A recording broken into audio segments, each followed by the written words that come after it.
We're starting into Chapter 3, Lesson 1. We've been looking at all the issues leading up to the Civil War. We just looked at how Abraham Lincoln's presidential election, being elected president, how it was kind of the final straw for some of the states in the South because they didn't feel like he would support them on the slavery issue. And we've been seeing how several states in the South seceded to create their own country, the Confederate States of America. So today we're going to look at the war begins. You were there. You waved goodbye to your father. It is 1861, and he is going off to join the Union Army. Your uncle, however, has joined the Confederate side. In Kentucky, where you live, many people are torn between the two sides. All across the state, many families are being split apart. Brothers are fighting against brothers. It is a terrible time. War plans. An important part of any war is strategy. Strategy is a long-range plan made to reach a goal. The Union and Confederacy both made war strategies. Union plans. The Union strategy for winning the war was first to weaken the South and then to invade it. To weaken the South, Lincoln planned to win control of the Mississippi River and to blockade southern ports. Union warships would stop other ships from entering or leaving southern ports. What this means is they were going to kind of bottle them up so nobody could get in or nobody could get out. Keep in mind, remember, Lincoln said that he would let them secede the Union without any kind of military repercussions. However, once Fort Sumter, the Union fort, was fired upon and attacked, it became necessary to enter the war, or start a war rather, with military help. This plan was supposed to keep the South from shipping crops to market in Europe and bringing in goods. If the South could not sell its cash crops, it would not have the money to buy supplies for its army. The blockade would also stop the South from receiving weapons or supplies from European countries. Without any way to get things in and out, they would kind of be, the North thought that they would be forced to settle quickly. But we'll see that that wasn't the case. Confederate plans. At first, the most important strategy of the Confederate States was to protect their lands against Union attack. The South also planned to make the war last a long time. Southern leaders saw an advantage in a long war. They hoped that the North would become tired of fighting. Confederate strategy was also based on the hope that Britain and France would help the South. This was because they exported so many things to them and imported so many things from them. Both of these countries depended on Southern cotton to keep their textile mills running. Advantages in the Civil War. The Northern advantages were advanced industry. Remember, we talked about all those factories they have. Advanced railroad systems, once again coming from those factories. And a strong navy who could go out into the ocean and could blockade those forts. Southern advantages. They had a large number of military leaders that could take troops in different areas. Troops experienced in outdoor living, such as survival skills. And they were familiar with the environment of the South, whereas the Northerners were not. They knew the terrain. They knew where the best places for strategy were. Early battles. In the first years of the war, neither side won a major victory. Most of the war's early battles were fought in the South. Now pay attention to some of these that are listed here. Some of these are, and these are not by any means all of the battles that took place. These are some of the earlier ones, and these are some of the most significant ones. There are often little side skirmishes along the way. These are just some of the larger ones. The Battle of Bull Run. The first major battle of the Civil War was fought on July 21st, 1861. The Battle of Bull Run, also called the Battle of Manassas, took place near the town of Manassas Junction, Virginia.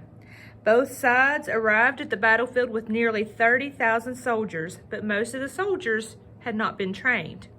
At first, it appeared that the Union Army would win the battle. The Confederate Army started to retreat or fall back. However, Thomas Jackson, a Confederate general from Virginia, held his ground and stopped the retreat.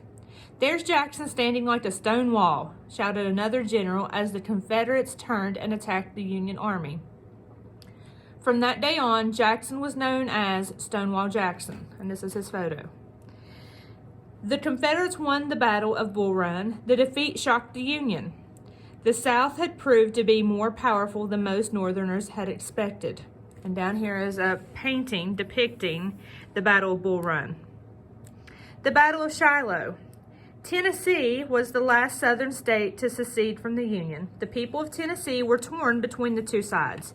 In February 1862, Union forces under General Ulysses S. Grant marched into Tennessee. On April 6th, Grant's forces clashed with Confederate troops at Pittsburgh Landing. This battle became known as the Battle of Shiloh. The Union won an important victory at Shiloh. Central and western Tennessee fell under Union control. President Lincoln made Andrew Johnson the military governor of Tennessee. Keep in mind, this is not Pittsburgh, is in Pennsylvania. This is in Tennessee. So we've gone from Virginia to Tennessee. Now we're going to look at the Battle of Antietam. This is one to really pay attention to. As the war dragged on, the blockade of southern ports seemed to be working. Supplies in the South ran very low. Even so, many Northerners became discouraged by the long list of war casualties. A casualty is a person who has been killed or wounded in a war. In September 1862, Confederate General Robert E. Lee led his army into Maryland. Lee hoped to invade the North and end the war. Union forces met Lee's army at Antietam Creek. Both sides lost many soldiers in the bloody battle. The Confederates retreated to Virginia. More soldiers died in one day in the Battle of Antietam than on any other day of the war. About 1,550 Confederate soldiers and more than 2,100 Union soldiers were killed.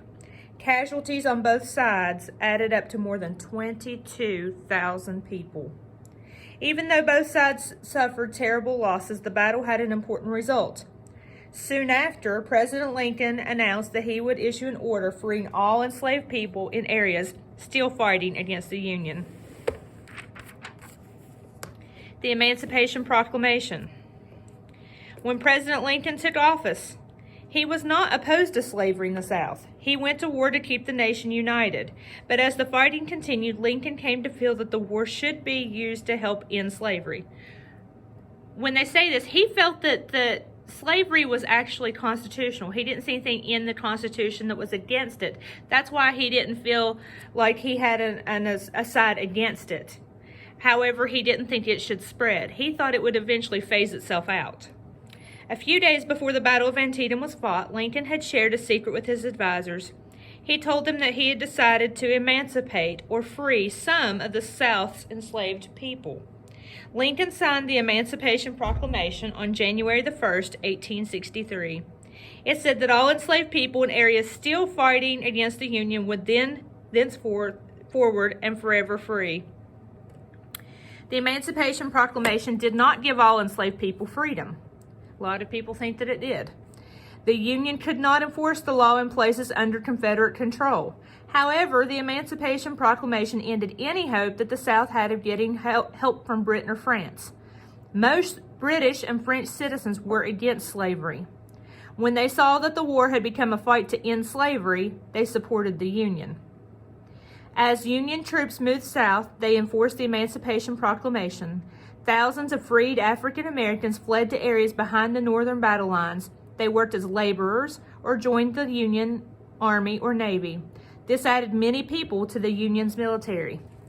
So think about why, if the French and the British were against slavery and they no longer sent their goods to the South, that also helped cut off their supplies so that they could not fight. It also meant that they wouldn't purchase their supplies from down south for their textile mills and things, even if they could get through the blockades to get them out. And here's a photo of, or this is a painting of Abraham Lincoln and his advisors discussing the Emancipation Proclamation. And here is a photo of African American soldiers fighting in the Civil War. You'll see more about that later. Contributions from all. During the Civil War, many groups of people on both sides aided the war effort. African American soldiers. About 180,000 African American soldiers served in the Union Army. Often they were treated badly and faced prejudice. Prejudice is an unfair feeling of dislike for members of a certain group because of their background, race, or religion. African American soldiers had poor equipment, and they were not paid as much as white soldiers. Even so, they led raids behind Confederate lines, served as spies and scouts, and fought in many major battles during the war.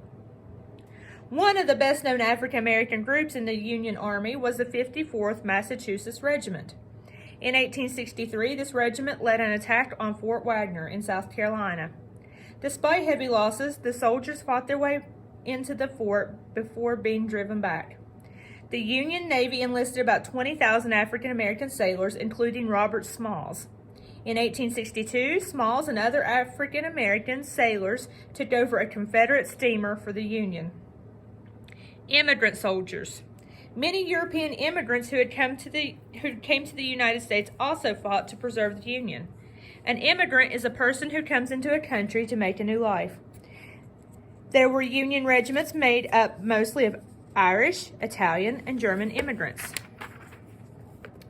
Women helped the war effort. In both the North and the South, only men were allowed to join the Army. However, when men left home to fight, women took over many jobs. They worked at factories, businesses, and farms. They sent food to the troops and collected supplies too.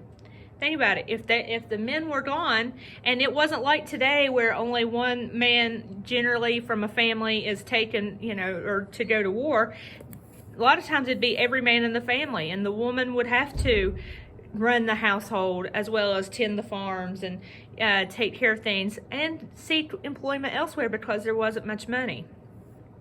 Many women also worked as nurses. Clara Barton was a nurse for the Union Army. Her actions and kindness earned her the nickname Angel of the Battlefield. Dorothea Dix worked for the Union Army as a supervisor of nurses. Sally Tompkins ran a hospital in Virginia for Confederate soldiers. Belle Boyd from Virginia became famous as a spy for the Confederacy. A few women even dressed as men and fought in battles, because remember, women were not allowed to fight in battle. Summary: the Union and Confederacy both developed strategies to try to win the war. The Emancipation Proclamation brought into the war the issue of slavery. African Americans and many immigrants fought for the Union. Women on both sides contributed to the war effort.